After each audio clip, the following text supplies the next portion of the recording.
What did you think we were going to talk about?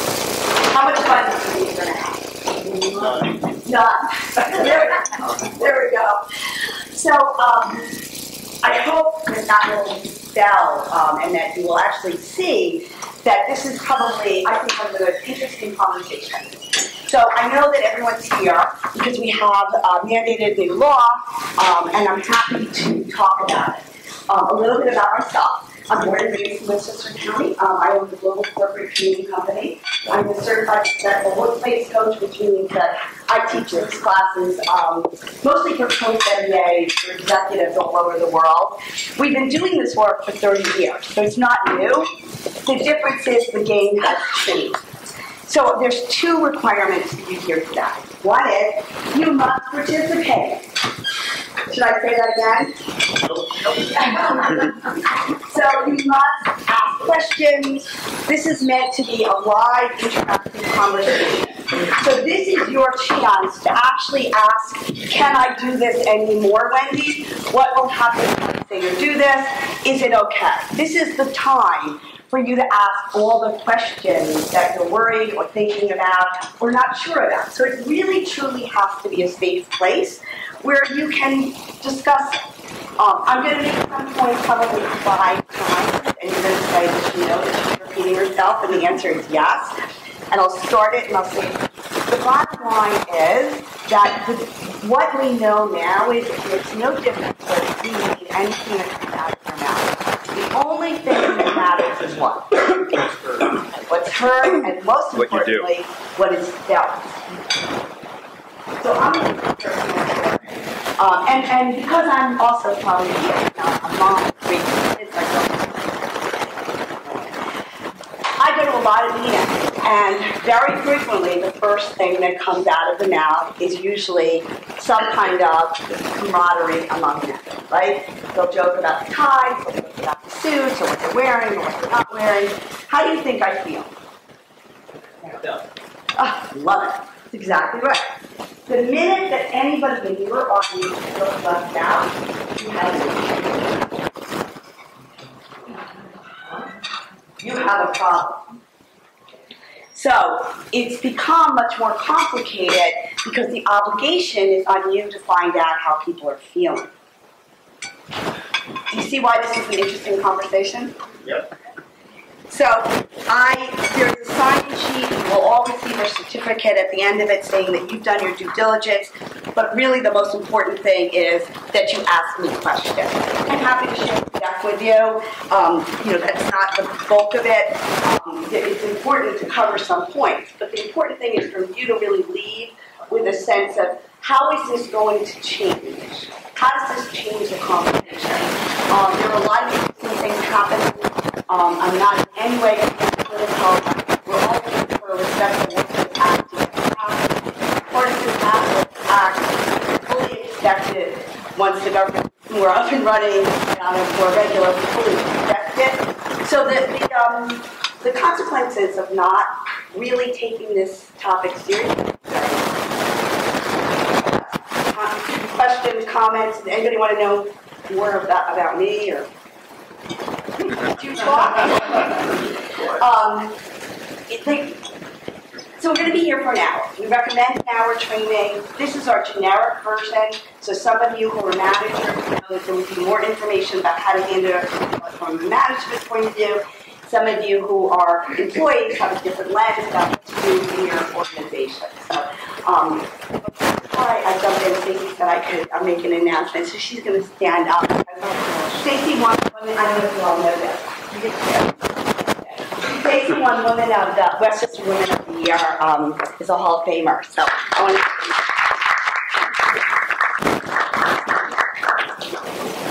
Yeah, so thank you. Okay.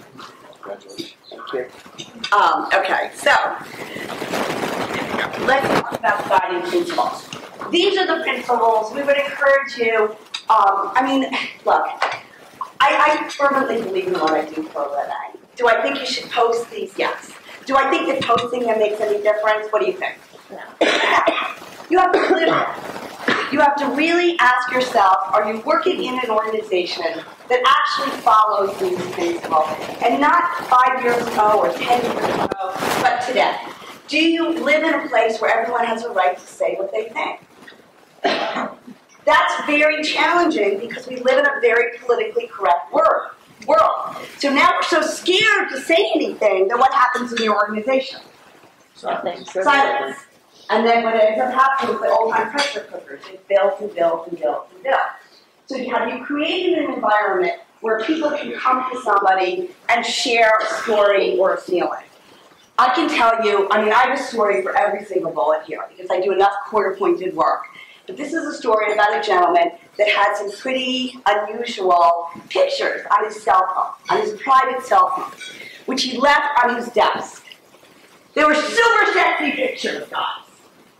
And he left them, he went to the bathroom, and somebody came and scrolled through them. Do you see how complicated that story gets? Yeah. Why are they touching his phone? Why do they see his phone? It gets insane. Now they have this information about this gentleman and what kind of activities he's in, and what do they do with that information? Share with the coworkers. That's exactly right. And often gossip goes way up. And so I'm not suggesting we're going to have all the answers in 58 minutes that we have left, but what I am suggesting is you start thinking about how complicated these questions have become. Office gossip is the highest it's ever been in this country. Social media issues actually makes that even harder, right? If you've ever been friends with somebody on social media and they post something that could be construed as inappropriate, the court looks at that pretty seriously. Everyone has a right to feel safe. What you feel safe and what someone else feels safe is very different. Now, I own a training company, and I got a call about a month ago from one of my trainers saying, I do not... So I Googled, and my first reaction was to say, well, suck it up and go. I mean, what's the deal? I've been there a billion times. That's not what we're talking about here. The guiding principle is everyone has a reason to be able to say, this is why I don't feel safe. So you have a different obligation as a colleague, a coworker, or a manager to say, what is making you feel unsafe? Where is that coming from? Why might you feel that way? So, how many of you have meetings that are like organized and somebody raises their hand and one person speaks at a time? Does that sound real?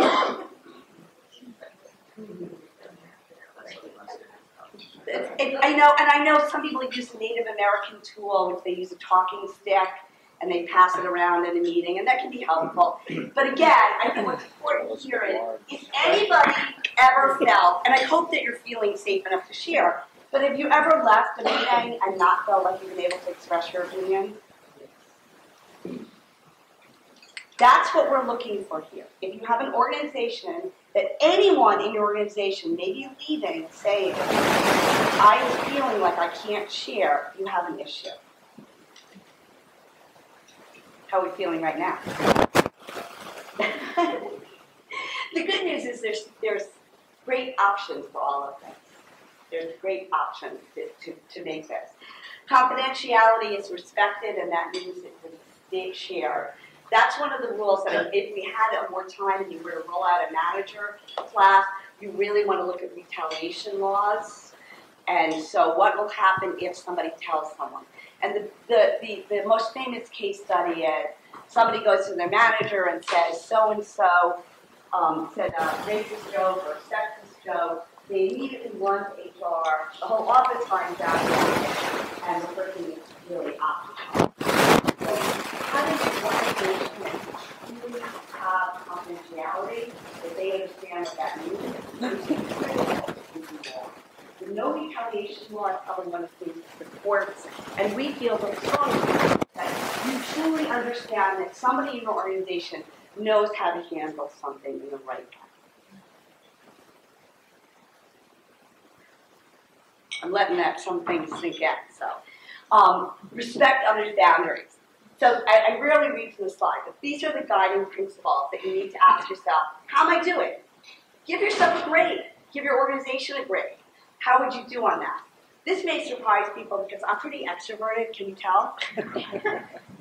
I mean, I have no, like, you know, this is easy. But if you came up afterwards and wanted to give me a hug, I'd probably scrape and pat. I really don't like this space. I'm pretty shy. And people are surprised. So be careful about understanding people's personal space. The law is clear. Take your hands out. This is the part where you participate. And you swing it. That's your space bubble. And it's a good, it's you know, I'm not a litigious person, and the daunting stats, I know, you're sitting next to each other, but, you know, the daunting stats is No, but I'm challenged. My space is too small because I got short arms. How about the guy who has I mean, big arms? don't you know anyone, and I can do this with Jason because I know him, but does anyone know anyone who's like this? A close talker? How does that make you feel?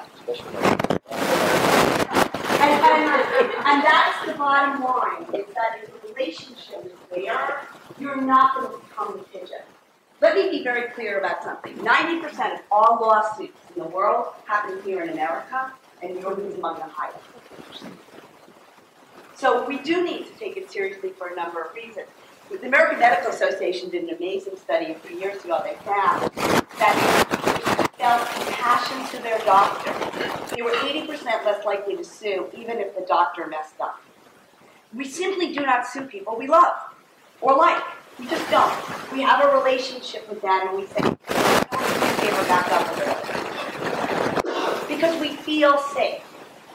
The thing that we have to be careful about in this class, and more important than anything, is don't assume you know how somebody feels. Don't assume that just because they're this title, or they're this background, or they're this age, or they're that age, or they're that whatever, you walk away saying, no, we're good. Because that's just a very dangerous game to play. This is the part at the end of every slide where I'm going to stop and say question, comment, question, I have a comment. question. Good. Who are you? You said that a right to my opinion. Yes. I'm going to insult you because that's the right of my opinion. Okay.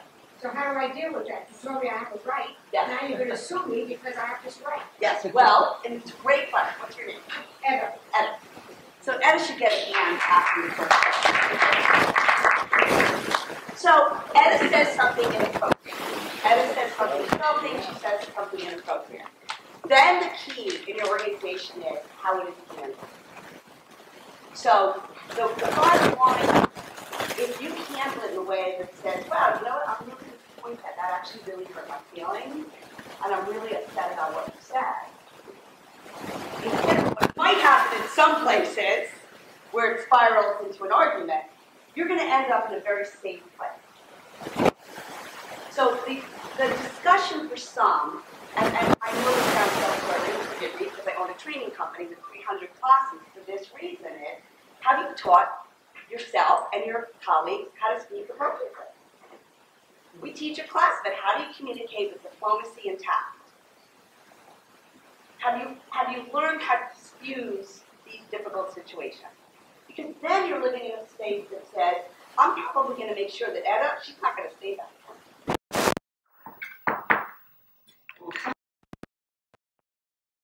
It takes to change human behavior. Do you know how long it takes to change someone's human behavior? This is going to shock you. No, it's actually not true. Nope. No. It literally is neuroscience proven a nanosecond.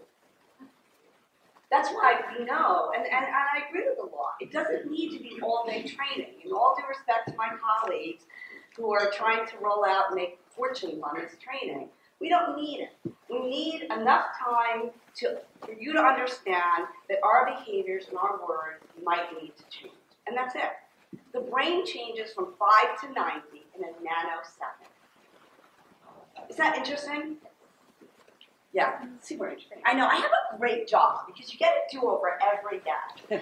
I mean, literally, I have seen organizations that have been pin-up organizations like locker rooms, and then all of a sudden they say, you know, I don't want to work like this anymore. I want to work in a respectful workplace. What does it look like? What does it feel like? And we have a discussion. When I first started teaching this, I thought, well, isn't that silly? Don't we all know how to be nice? And then I was like, yeah, no, not so much. right? Not so much. And people are always surprised, like, you mean, that hurt your feelings? I'm like, yeah, that really hurt my feelings. It's interesting. It's one of my kids is he's finishing medical school, and he happens to not drink. And he was sharing that he went out the other night with a bunch of surgeons, and they really drink. And he said, I really felt bullied. I'm like, 30 years old, you're going out with surgeons, and you feel bullied to drink. That's not safe. That's not what this is about. So sexual harassment doesn't get too much more on the topic. Really needs a respectful workplace. They're like first cousins. The definition, and this is again like the poster, and I'm happy to send you the slide. I just want to be clear. I'm happy to give you the slide. If you're doing this for the right reason, you're doing it because you want to be a better person and more attuned. If you're doing it for the poor reason, passing out the slides to your staff is not going to cut it. And I would argue you need someone who can teach it in an appropriate way that the organization has really changed. So simply posting this, not going to happen. It's unwelcome sexual advances. It's any, and I'm probably not going to get to the whole deck, it's any quid pro quo. Anything that I say, I'm going to give you a promotion if you come out to dinner with me. Anything that is like, you'll get this for that, is considered harassment, any kind of sexual nature. And I want to be clear about something here because it's been a big issue in the last 5 years. If you happen to be gay and you make a sexual joke to someone who's not gay, the fact that you're gay does not make it okay. Or vice versa. You can't simply say, oh, they know I'm not interested in that. It doesn't work that way. So tons of bathroom jokes with the transgender has come up. I spend an amazing amount of time on the bathroom issues, about what bathroom and people being teased about it. Anything like that is not okay. And so in this slide, I would say you got nip sarcasm in the dark. Oh, you like that one, huh? Are you sarcastic people back here? Someone? No? Yeah? I think I'm super smart and very well educated. I rarely understand sarcasm. It's very difficult to understand whether somebody's meant it or not. So it's just, in general, it's really not a good idea. And just on a total tangent, because I think it's interesting, it's one of the biggest complaints that our children have about their parents, which I think is really interesting. They don't like when their parents are sarcastic. Jeff. This might be an obvious question, but it just popped in my head because we went in the bathroom talk. Are you responsible for what your employees say in the bathroom, if it's like in a public bathroom versus a private bathroom? Yep. Now, when I say responsible, look, I mean that's probably you're responsible to make sure that you have taught this. You're responsible that you have absolutely said the line in the sand is here. And that it has gone on record that you've said publicly, this is not funny and this is not okay, and we're not doing this anymore. Look, guys, I went to undergraduate to be a teacher, and I'm only going to share this one example because it's changed a lot. When I taught little children, 5 and 6 year olds, we said everybody come to the front of the room and sit Indian style. That was what we were taught to say. You would never say that today. But I understand the complexity of it. I went to a good school, I was taught. Now I have to relearn what to say. And there's many, many, many examples of that. And so we have an obligation to make sure that we're saying what was funny yesterday and what was okay, not funny today. Why? Because we know, based upon neuroscience, it hurts people's feelings. Once you have an employee who's hurt, go ahead and try to get me to do something for you. Yeah, right. Where's that loyalty go? You don't care about me, I don't really care about you. And you could go off on any tangent that way. Jason. So I know this is primarily about sexual harassment, Right. but you're also talking about Respect. harassment or abuse in general, which all feeds into the same issue. Mm-hmm. What is what's the boundary for criticizing an employee or a staff member in front of other staff members? Yeah. Because, I've learned it's not a good idea for, just relationship reasons, but other, it's a lot of personality dependent. Some people just blow up. Is that a liability? Is that an issue? No, it's mean. If someone is embarrassed. About being humans is we're very forgiving. So the question is, everyone here is going to make a mistake, and we all have. It's what you've done with the mistake. Everyone has had their beta endorphins. We just explained the way stress works, right? Stress starts here. Our bodies were designed to have it start in the brain. It sends off a message to the adrenaline gland, and you're good. The problem with all of us is that it gets one after another. So we lose it. We blow up, we say, or we do something we shouldn't do. That's really understandable, and actually the court gets that. It's what you've done immediately thereafter. It's how you've made amends for the behavior that you may have said or done something wrong. And so it really is this idea of that it's a two-way street. So you've done something wrong, and you as an employee, and we're all employees at some point, or a colleague, you have a right and a responsibility to say, that made me angry. So what we're seeing by this law is it's making conversation. One of my colleagues put it this way, and it's a little graphic, but I think it makes sense. It's like the rock is on top of the ants, and we picked up the rock, and all the ants came out. You know what I mean? This was all going on, guys. The difference is now we're saying, you just lost it at a meeting. What did you do to make it better? Are you obligated to do something? Like, I mean, some management style is to be, very insulting with the theory that if, a person's embarrassed, they won't make the same mistake twice. And it's called coercion therapy, coercion leadership. And there's an effective use. Coercion is important for everyone to do in a life and death situation. I was in a building, I did a lot of work after September 11th. The only thing that works in those situations is get out now. I'm going to scream at you, I'm going to curse at you, you're getting out now. That's the right thing to do. I don't care about your feelings, you're leaving. So coercion works. Other than that, what we now teach is really how do I influence and inspire you to be a better person. Right. There are business schools now that you get your MBA in kindness. It's a new age, guys. That's after one course in hot Connecticut. That's really why New York State has taken such a strong stance on training, because we know more about our neuroscience, we know how we can change our behaviors, we know what we can do to make relationships better. We do spend more time at our jobs than anyone, and just in case you don't know this, we are no longer loyal to any person except our boss. We don't care about organizations, we care about the person we report to. We will live, eat, or die or not. It's off the topic. So I was gonna, should I insert another story? Are you more interested in the data or story? This is interactive. So this side of the room wants stories, and this side of the room didn't say anything.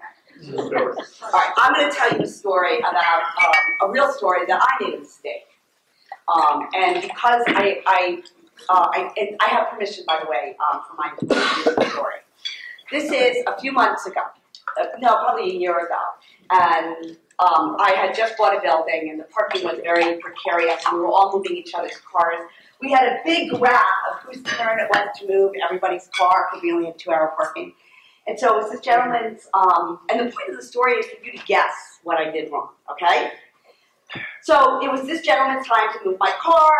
The keys were in a vat. He came upstairs in front of a client. He threw the keys out and he said, "Are you out of your blank mind? I'm not moving your car. I can't believe you asked me."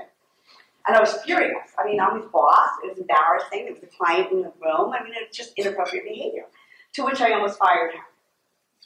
So I went home, tried to calm down, think about what would drive that behavior. Guess. This is the part where you guess.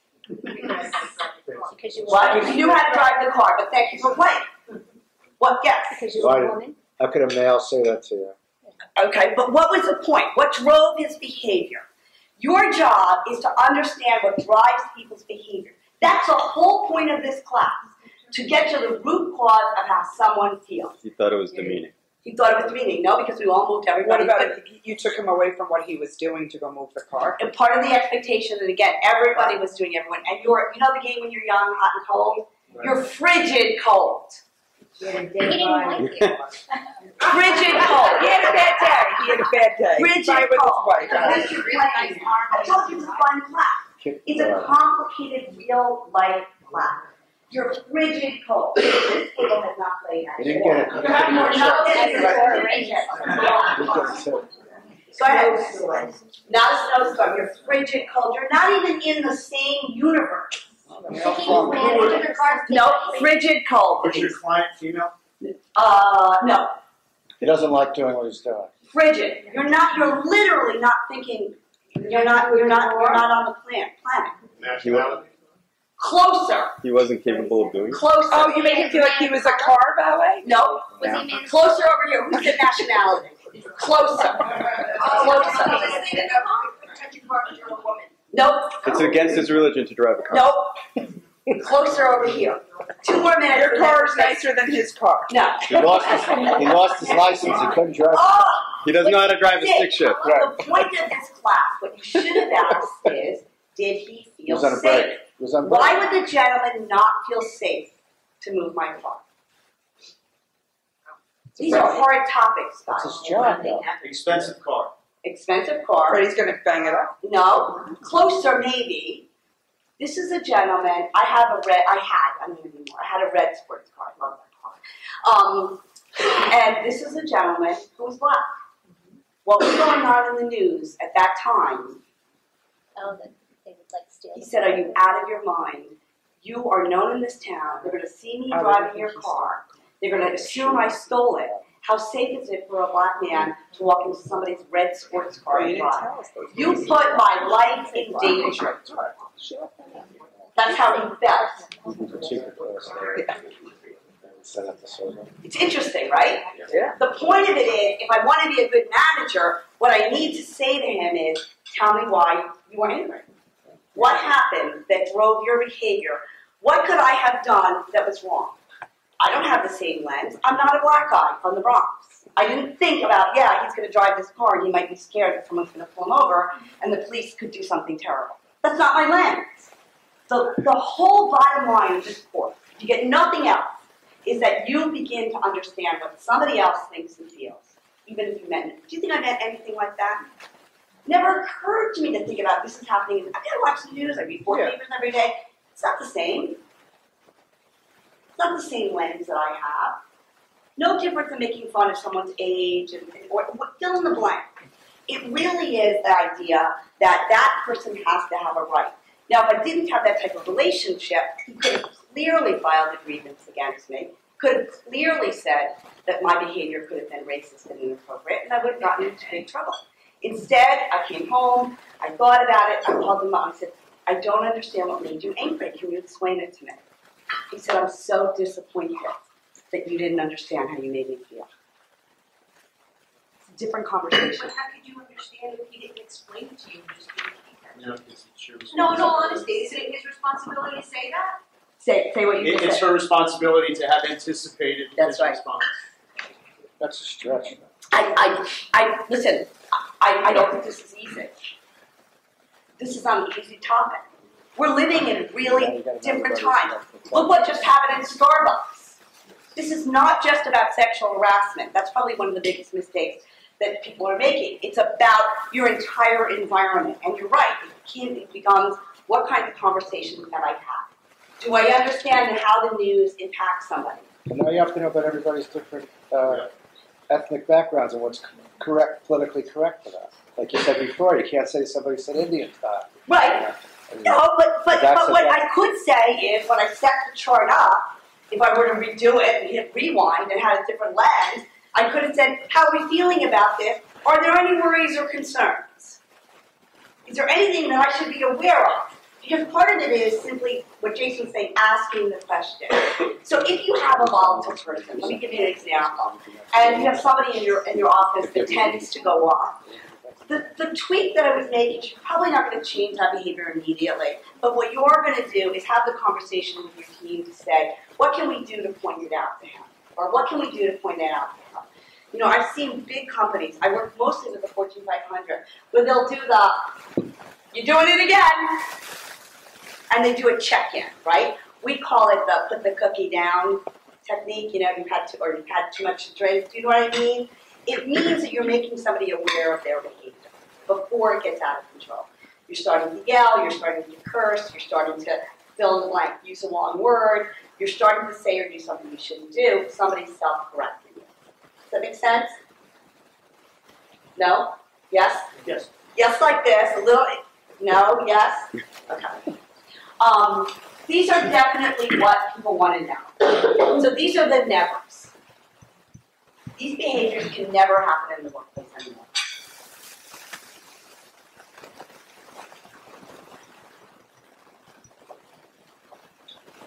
It's really very, Jason.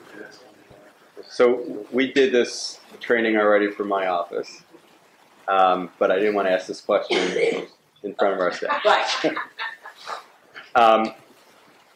What's the deal with giving a member of the opposite sex a hug or a kiss on the cheek as a greeting, for instance, at a holiday party? So what the judge would say to you is, would you've done the same behavior to someone of the same sex? Well, I just said no. Then you wouldn't do it. Now, if you actually say to somebody, do I have permission to hug you?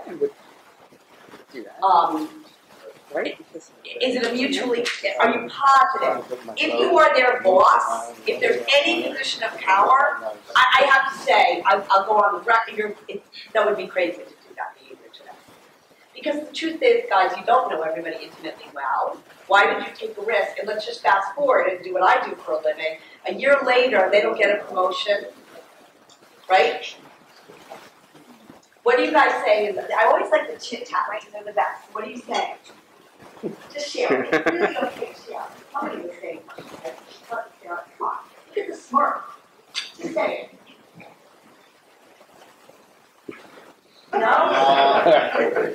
It's a better idea to say it, like Jason's saying, it's a big risk to hug or kiss anyone today.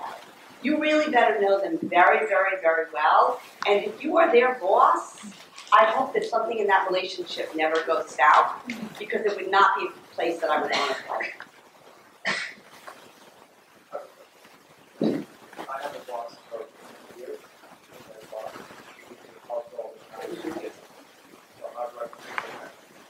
It's interesting because I'm not going to ask if you like it.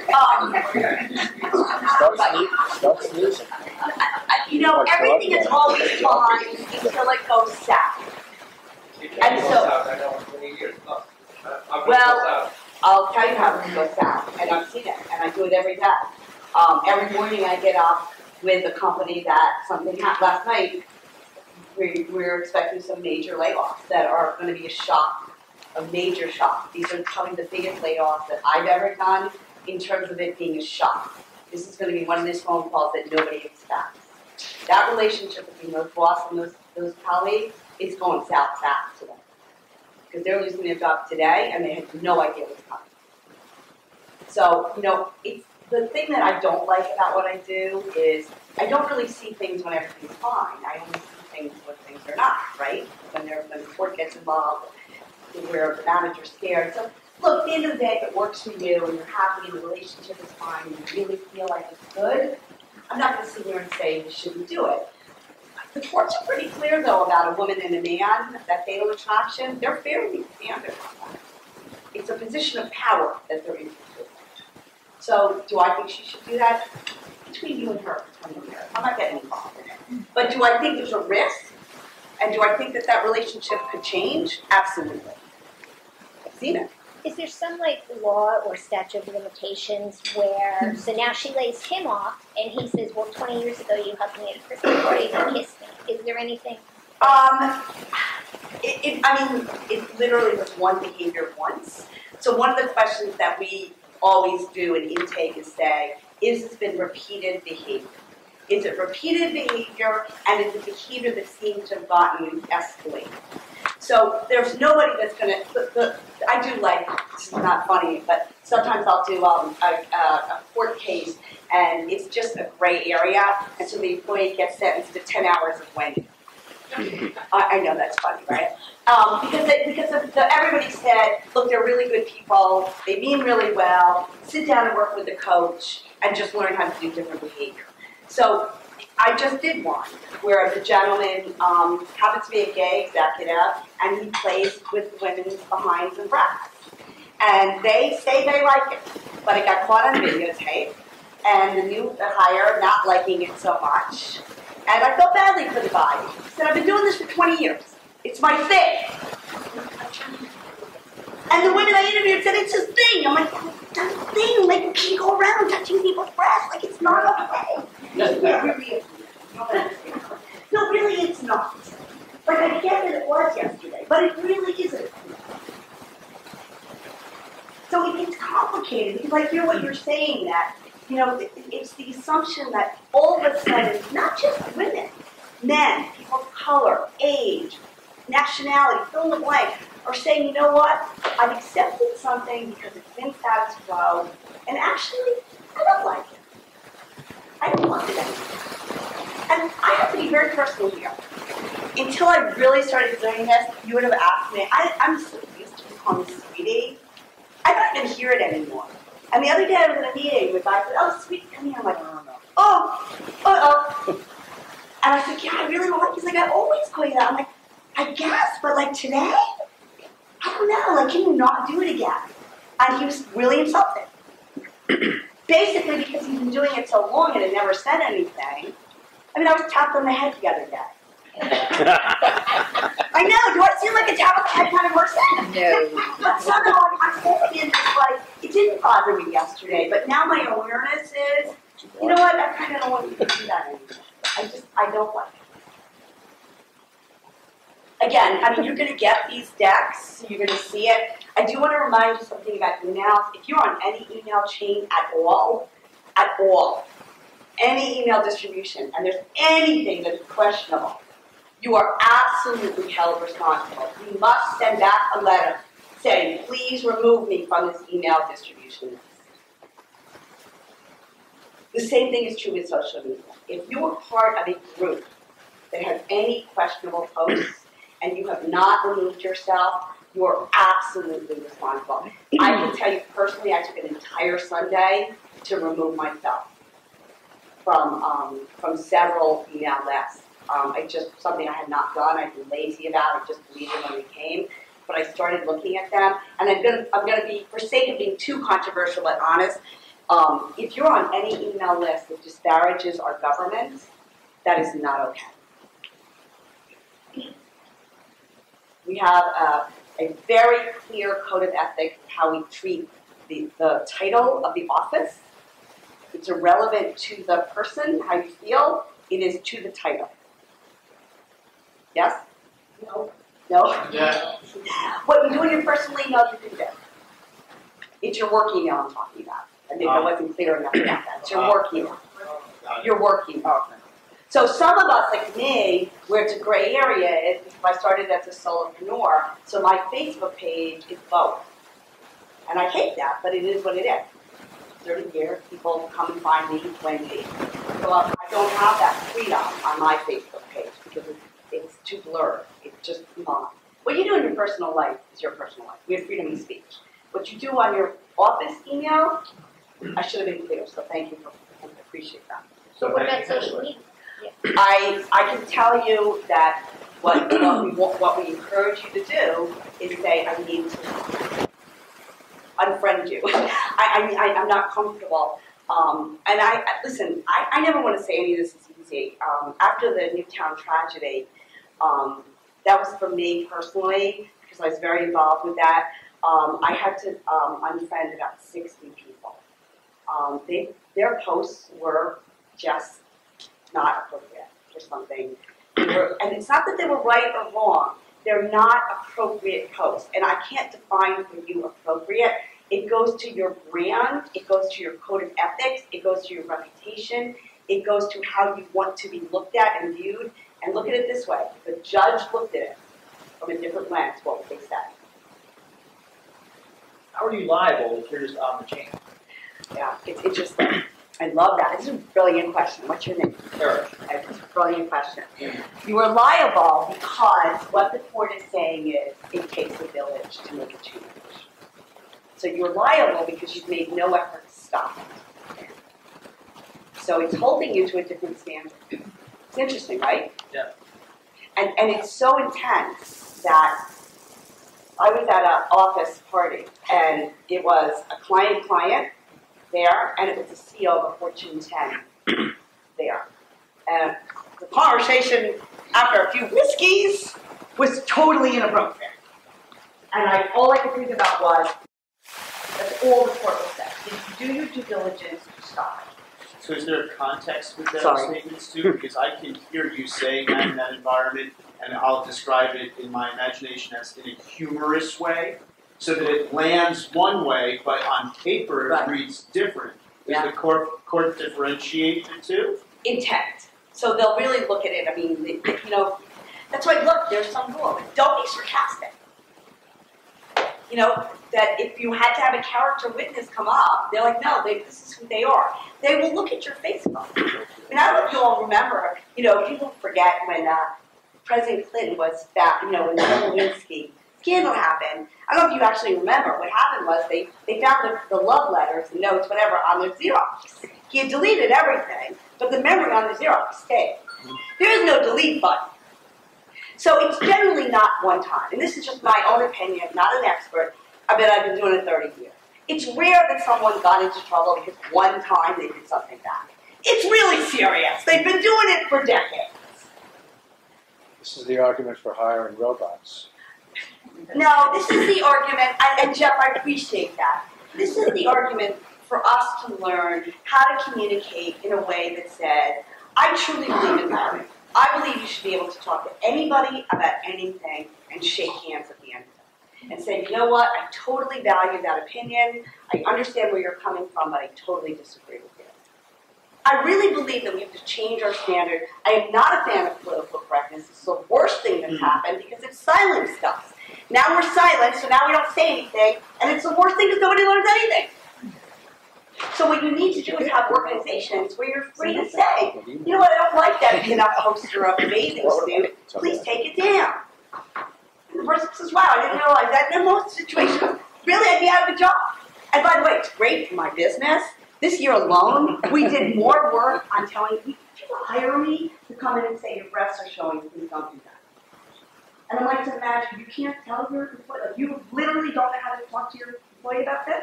I had to do it. I sent home one of my staff about 6 months ago because I'm pretty sure she forgot her pants. I'm really pretty sure she did not have pants on. I was like, I really don't think you have pants on. She's like, no, I do. I'm like, no, I don't think so. So I don't know whether they were leggings or tights, but she couldn't be at work. But I do it in a way that's diplomatic, that's respectful, that says, I care enough about you to give you this information. Great for me if you don't know how to do it, because that's obviously where we can work. Those types of conversations, do you need quote-unquote witnesses for? Because somebody could easily have turned around and when you went and said your breasts are showing, said, that's sexual harassment to me. Correct. That's the way You I need a witness if you don't feel comfortable in the words that are coming out of your mouth. You need a witness if the relationship is already scarred or stained. You need a witness if you think there's a volatile situation where there's a, you know, obviously always a dangerous situation. Yeah. But in our world, we believe you're going to leave here, and don't pop my bubble because I really believe this, you're going to go out and become a more kind, compassionate person who cares about how people feel. And once you do that, all of a sudden you start saying, you know what, this is much easier than I thought it was going to be. I mean, really, right? So, talk about hostile work environments, anything that's quid pro quo. So one thing I do want to ask you when you think about it is, and some of you were contractors, I want you to think about, and again, in preparing for today, I never want to offend, but I hope I can share some stories. So I happen to be single, and I've definitely had experiences with the building contractors coming to my house and taking advantage of. So the first thing they'll say is, where's your husband? That is the sexist question to ask. It makes me feel really uncomfortable.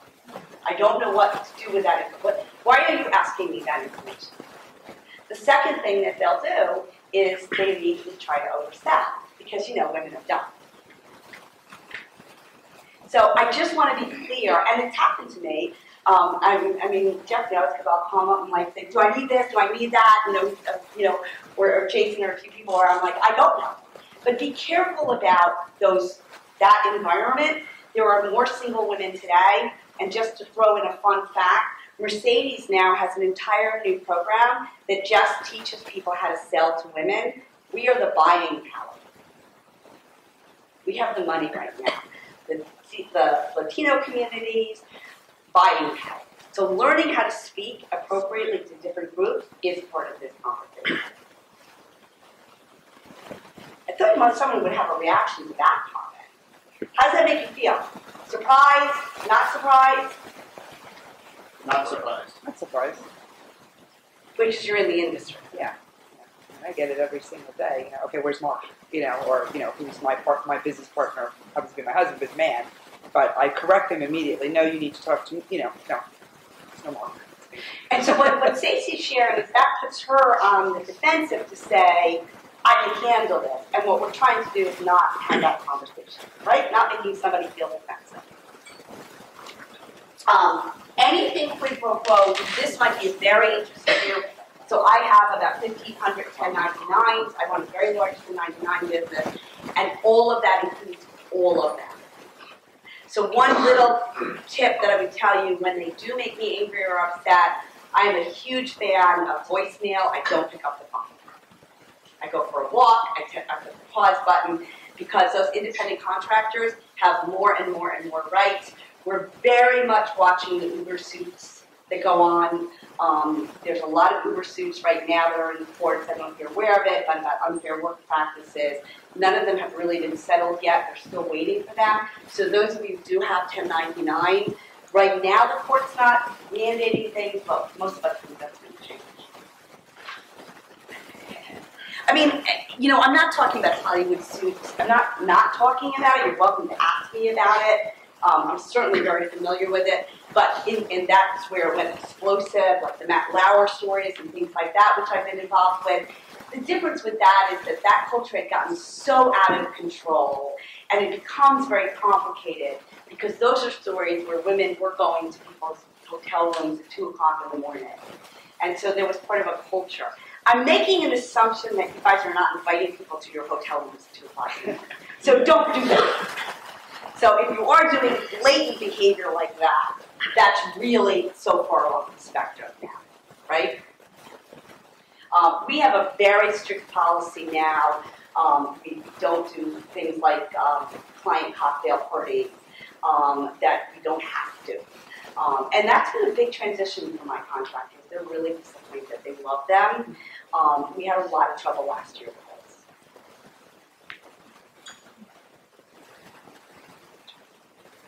Anything that could ever, if you ever, and this part I'm inserting for a manager, if you think in any form or fashion that person may be terminated, ever, that's the lens you want to look on.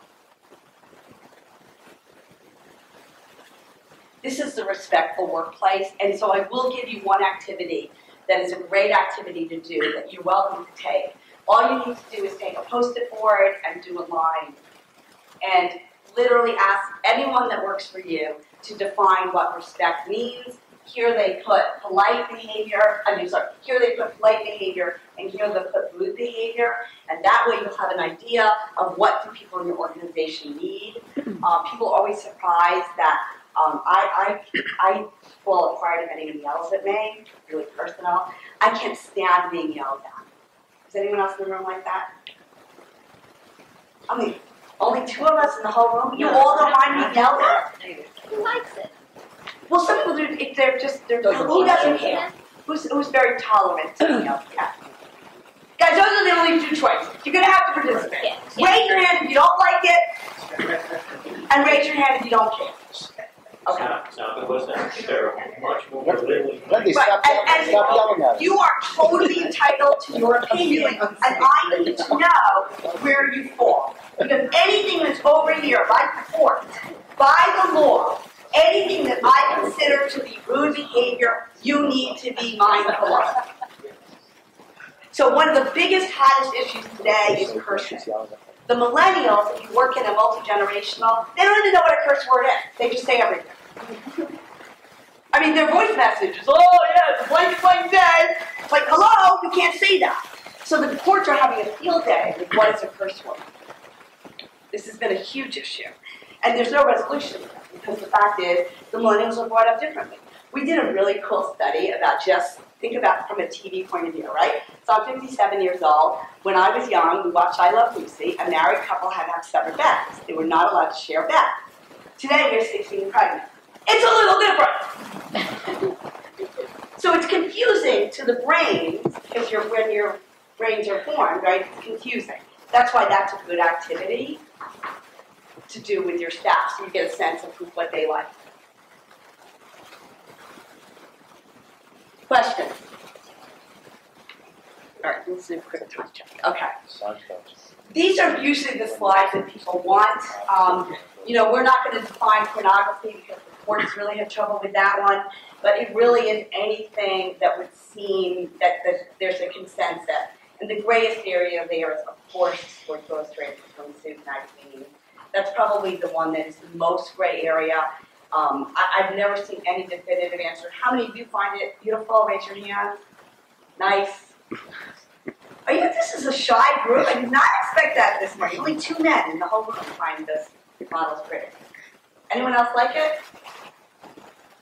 Okay. How many of you find it like, seriously, we're still showing bathing suits? So I spent a year judging Miss America contests, and I have to say that it was an unbelievable experience. And the most unbelievable experience about it was I had to have a bodyguard, which was shocking to me of how violent those contests get. It was another side of it, and I was unaware of it, and actually drove my behavior to stop doing it. Is that surprising? Yes. Yeah, it was shocking how competitive and intense and vicious the inside circles were. Can I just make a point here? Yeah. I find it a little embarrassing when I'm in front of my boss and a co-worker and he asks whether I can Sports Illustrated magazine models or right. I'm not comfortable answering that question. Wow. We have a long way to go now. So what I hear you saying is and I'm just giving you my honest, immediate feedback, that's a very censored environment. And so how many of you feel, thank you so much for sharing that. How many of you feel that way? Wow. Oh, I only have like 20 more minutes to change the world here. So, I mean, the entire premise for today is to have an open dialogue so that you can understand exactly why you want to be able to say, this is what makes me feel uncomfortable. And so you can't even have a conversation. That's really a fascinating point. And I probably did this class 200 times last year, and I've never heard it. So I have to process it by saying, go start having some great conversations. The Wall Street Journal about 4 months ago did a great article about there's no value in a chit-chat anymore at work. You need to stop just chit-chatting about the weather. You need to actually start talking to your colleagues and coworkers about how they feel. To get rid of the water cooler. There are no more water coolers. Right. Yeah. There's a context. Right. It's one thing I still to don't have a have it. conversation in that environment. It may be different in a room full of strangers, where the only people I know are people I just identified. And you're putting me on the spot and asking me to raise my hand or speak out loud.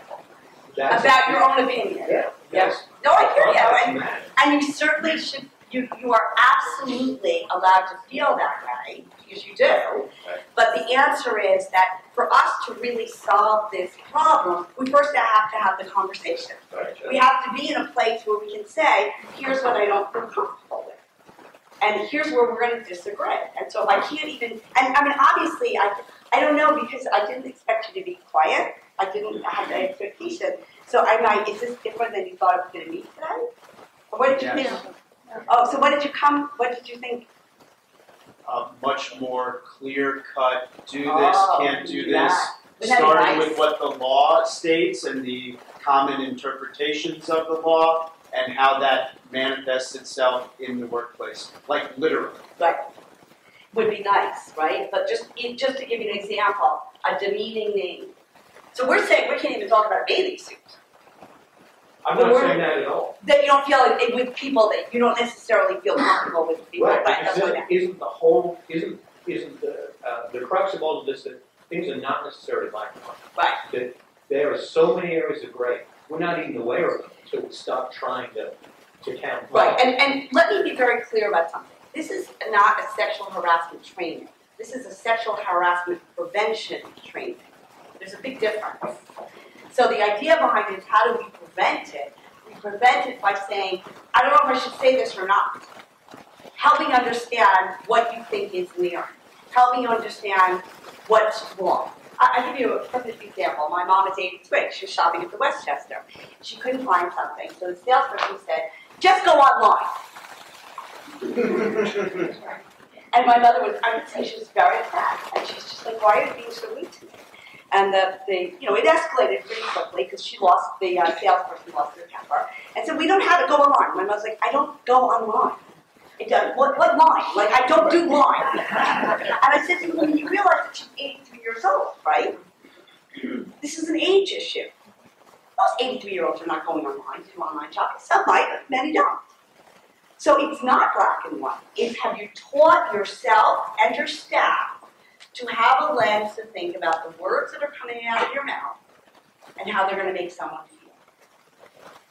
So I told you I was going to say it 5 times. How you make someone feel is a sexual harassment prevention training. That's all it is. It's never what you did. It's how you make someone feel. That's every court case will go down to how did they make you feel? Did you feel unsafe? Did you feel threatened? Did you feel harassed? Did you feel disrespected? I could care less what you meant. I only care how that end user felt. All of these are, I teach this for 4 days, and we probably spent a day just on this, because an unwanted gift happened to me. I sent a Tiffany mug to my client, a $30 Tiffany mug, and she wrote me back saying, a $30 mug. She wrote me back saying, I really feel like this is inappropriate. And it escalated. I had to get lawyers involved, and I was like, oh, I send it to everyone. Like, it's our Christmas gift. It's what we do. And so now I've learned to have a different lens to say, first of all, she made an assumption because it was from Tiffany's that was super expensive. We have a vendor agreement. Everything has to be below $74. So now I've learned to add a layer on. Does it seem ridiculous to me? Come on, guys, what do you think? Yes, it does. But is it worth the argument that I went through? Absolutely not. It is change behavior. So now I let my customers know this is within our guidelines. Please, accept it. And this is just something that we do. And they're comfortable with it. So I think for some, the unwanted gifts could be a price point. I think she thought it was super expensive. You know what? If everything could be seen as ridiculous, it's so I'm emotional at what I do is tell me the emotion that drove that behavior. What was the woman feeling? That's not an emotion. What's the emotion that she was feeling? Like giving them an expensive gift that you were the emotion. What was she feeling? What was the emotion that she was feeling? Okay, I just heard it. No, I just heard it. Fear. She was afraid that she was doing something wrong that was going to affect her job, that she took a gift that was too expensive, and that she would get in trouble. That's what drove her. She was afraid. She was like, if I take this gift, my boss is going to find out, I'm going to get in trouble, I can't accept expensive gifts, I'm afraid. Again, understanding someone's behavior means understanding how they feel. Think about it as how many of you have children? How many of you have significant other people that you like in your life? You care about how they feel, right? It's a good way to look at it. This slide, by the way, just so you know, the effect of sexual harassment in America is well over the $3 billion market today. So money doesn't always motivate. I don't do slides about how expensive lawsuits are. that's not my thing. We're always happy to supply that information, but know that on the very serious note, 80% of sexual harassment cases cause undue stress, and we actually now know for women can cause reproductive cancers.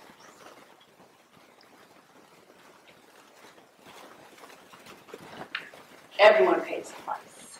It is heartbreaking on both sides to see the person who's done something wrong. And again, I've been doing it a long time. I've always worked with people that are so sorry for what they've done. And I've seen so many men and women cry. It's heartbreaking, which is probably why I'm so passionate. Is what do I need to do to make this a more compassionate workplace? You walk away again, that's where we're seeing the very low cases of any problems, compassion.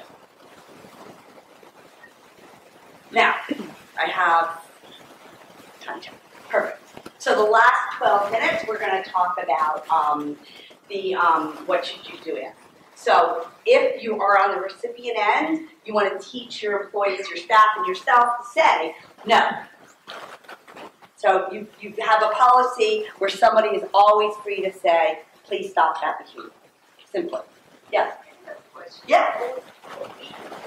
But when you're confronted with the person doing that to you, as management or like you said, the shareholders do it, how do you handle it? Okay. What's your name? Sorry, nice to meet you. Okay, turn around. So if you're going to do this training, I think it's really for the role. So we're going to do a quick one. Okay? You're good with that? Because we're all friends now, right? So Laura, what are you, idiot? You got it wrong again? I can't even believe this. Stupid women. That's why you can't hire women. I mean, obviously, you're fast. You're going to tell me how to feel? I'm telling you to get the job done. What can I do? You didn't do it.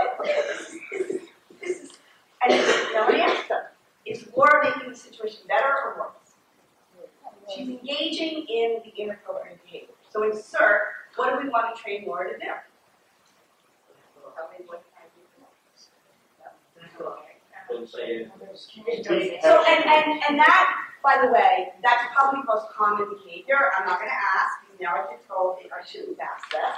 But if you are suppressing, if that's your act, that's what you're doing, I'm going to tell you as a health expert, it's very, very bad. That's going to go home, and you know who that's going to affect the most? Those loved ones at home. Because it's coming right out. It's like, idiot, blah, blah, blah. But I'd like you to be concerned here. You know what? I don't appreciate you talking that way. And I'm going to walk away until you can treat me with respect. Is that realistic? I train 1.9 million employees. My Realty company spends the vast majority of time on training people how to say, I need you to stop talking to me this way. I want to solve the problem. Is it realistic? It's not only is it realistic, it's absolutely mandated. And you're living in a state that's saying you better start doing this. So do I think it's going to have a process to get there? New York is very progressive on this. And just in case you haven't noticed, I feel pretty passionate about this. So I think it's a bridge. I think we have a time to get there.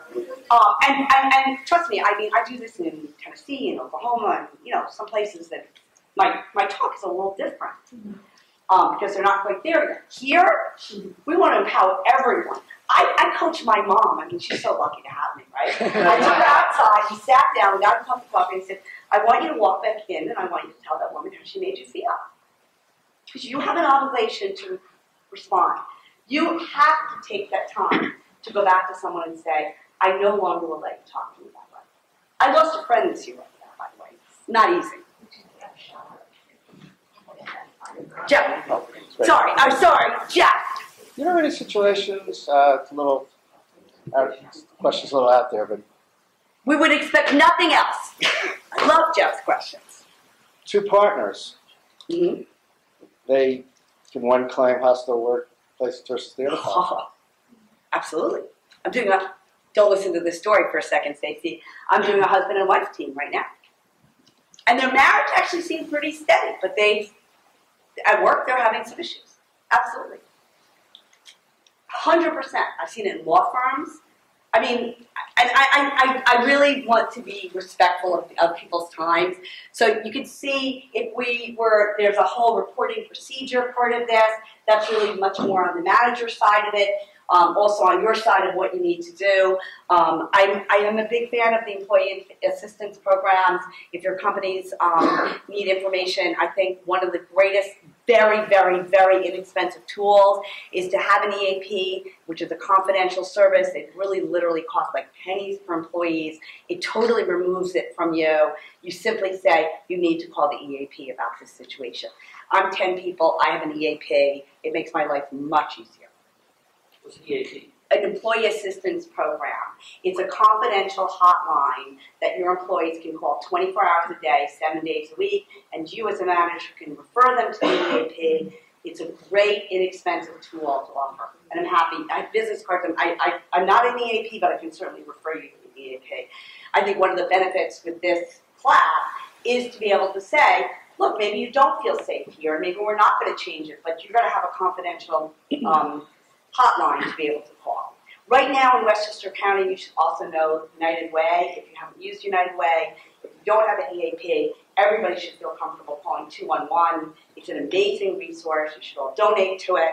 I was on the board, so maybe I should say that because there's a conflict in, but I'm not anymore. It is an amazing resource for people in Westchester County and Clarence. I'm going to show you what we put. When you're lodging a formal complaint, so if you think it's going to go to court, this is the last slide I'll do, you absolutely do need to know this information. What happened, when it happened, who, if anyone, saw it, what was going on. So you really need to include here, yeah, we were at a cocktail party and I had 5 whiskeys. Some kind of context. You leave that information out, it's really going to discredit yourself. And lastly, most importantly, and believe it or not, it's the first thing the court's going to start with, how did you feel? Okay, so I'm going to stop. I could go on and on, you could see, but I want to make sure that because of time, I'm going to stop, give you about 6 or 7 minutes for questions or comments or thoughts, resources. Jason? For companies that are using this as their training, besides having listened to this, what do they need to do when they go back to their offices, especially if they're managers or owners, as far as posting anything or complaint forms or anything like that? It's a good question. So you all signed this, so you should make sure you do. And give me a few days to get this to you, so don't expect it this afternoon. It's Friday, guys. You will get a certificate. Now look, you can take the deck. I'm a huge sharer. I have no, I fervently believe we should do that. So if you feel comfortable and confident to take the deck with your certificate and train it, the court is fine with it. As long as it meets the standard that it's interactive, which I give you guys basically an F- on, but I mean, you could see where, it wasn't, it's a hard conversation, yes? Mm-hmm. It's probably harder than you thought. So if you don't think that it's right, you should find a low-cost vendor. This should be about a $300 training, and I'm not shamelessly pricing it. I'm very angry at some of my colleagues that are, I think, like price gouging it. I just think it's wrong. We'll also tell you, you may not show a video. The court is very clear about it being live and interactive. This is not a $29 click on a YouTube video. So if you're getting that, that doesn't constitute for anything. We would encourage you to do it as part of a series. So you should do sexual harassment, you should do respectful workplace, and you should also insert some kind of diversity training, whether it be unconscious bias or diversity or inclusion. Those are the 3 components that show that you care about a compassionate workforce. So this is part of that. This is the part that's mandated by law. Now, how many of you have more than one manager? If you have more than one manager, you would want to bring to a manager training separately. Because managers really need to learn that conversation about communication. We are very online classes. I know about that. So, so we work with CSEA. I mean, look, I know why. We all know why they're doing that, right? There are ways. I do online training all the time. There are ways to make the online training interactive, and they're going to put a quiz at the end of it. I want to make the world a better place. So, right? I mean, it really. Everything comes down to a check off. I'm not a check off person. I don't believe in check off. And I really will tell you something. Nor does the Fortune 500. Nor does California. This California is way ahead of us. This has been mandated forever. And California has huge unions. We do all of their work, and they do it interactive and live. So there's two different viewpoints. We have two different sides. Can you make it with e-learning? Have we done it? Yes. Is it the same? You know, New York has taken a pretty strong stand to say maybe not. This is the first law that says even solopreneurs, even if you're one person, you have to attend some kind of sexual harassment training. Because I think they're smart enough to say that solopreneur is probably hiring vendors, probably touching customers, right? And so they have some footprint. That was a little judgmental here tonight, thanks. I probably could tune that down a little bit, but that wouldn't be my style. I think you need to go home and think about doing what I do for me, a check-in on where you're at and what words you need to say. Look, I'll tell you, I'll end with this last story. I mentioned to you I was single. And after I started getting involved in this, my kids were at dinner one night. They're grown now, 26, 27, and 30. At this time, they were 15, 16, 18. I can remember it exactly. We were sitting at dinner, and my kids said to me, Mom, we're sick and tired of you playing the single mom card.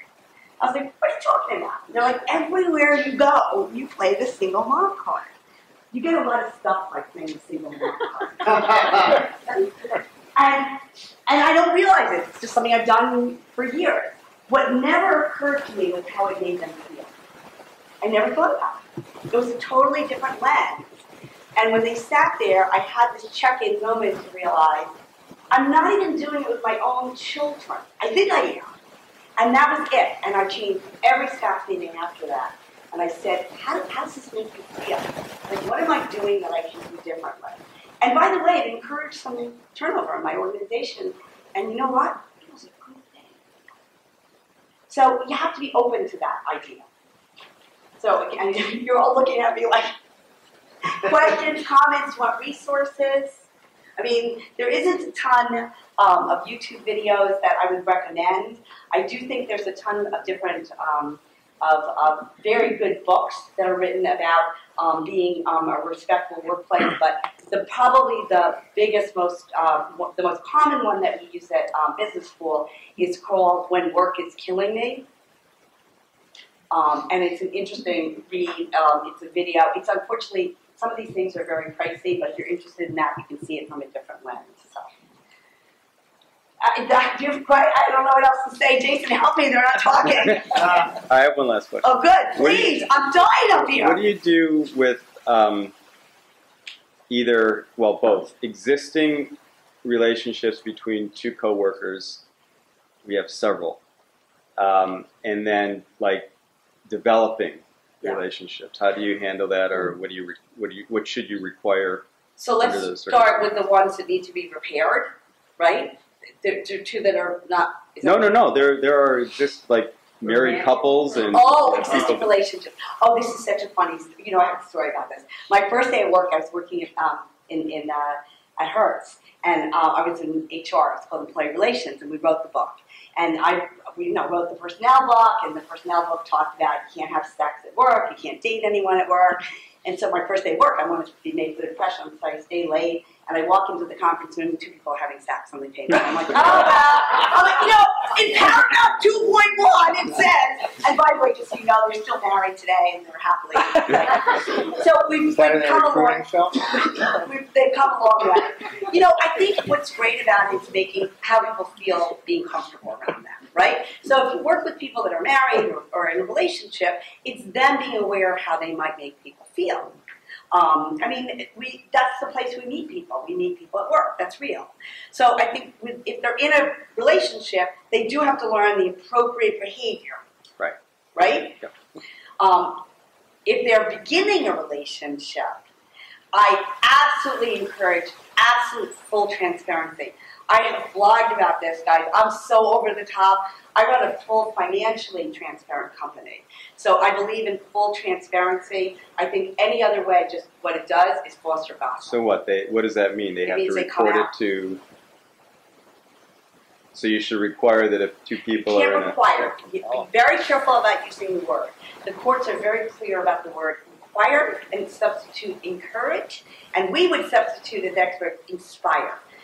Create a workplace that people are so inspired that they come to you. The most painful story that I ever did was a manager who he would have me do check-ins. He said, my team, they love me, and they tell me everything, and they love me. And I came in to the meeting, and the woman greeted me in the bathroom. She said, come in the stall. I'm like, in the stall? She said, come in the stall. She said, we hate him. I'm like, no, you don't. You love him. No, we hate him. You tell him that we hate him. I'm like, I'm not telling him that we hate him. The story got so bad, Jason, that one of the employees had stage 4 cancer and wouldn't tell his own boss. That's broken. I mean, I started my company for this exact reason. You know, we started with 5 seminars, we grew to 300 seminars because life's complicated, right? This week alone, we had 3 deaths on site. We had 2 attempted suicides, and we spent the rest of the time talking actually about very small companies that are beginning to have transgender issues. It's just, that's a normal work week. So if you think you're not talking about the bathing suit, we got a long way to go, right? I don't know what to do with that. No, you can't. It's just I'm just fascinated with it. It's just a fascinating fact that, and I can't take. I mean, I'm used to everybody leaving, so you guys are all free to leave. But it seems like I don't know what to do, Jeff. I need help me here. I mean, I feel badly because I really am a very time-sensitive person. It's 10:03. Hey, Wendy? Jeff. So, on following up on Jason's comment, you said what was the way you inspire them? Yes. So how do you inspire them? How would you inspire How many of you have regular sit-down chit-chats where you talk about life's issues? How do you ask the person how they're doing? I mean, think about it when you go back to the office today. How many of you are going to talk about the rain? It's not about how many minutes you have. It's about the conversations you have. And I'll tell you, it's no different than with your children. You want your children to talk to you, you have to talk to them. You have to be willing to share with them. But one of the reasons I share with you is to help inspire people. I love sharing my life. But if you want people to be open, you try to share with them back, right? To say, what kind of environment can we work in? Then they're going to come to you early on and say, by the way, Jason, at the meeting you stood too close to me, I'm uncomfortable. And then Jason's saying, oh my God, I feel so badly, I'm not going to do that again, I'm really sorry. And then we're going to prevent this entire problem. Right? Yep. All right, thank you guys. Thank you.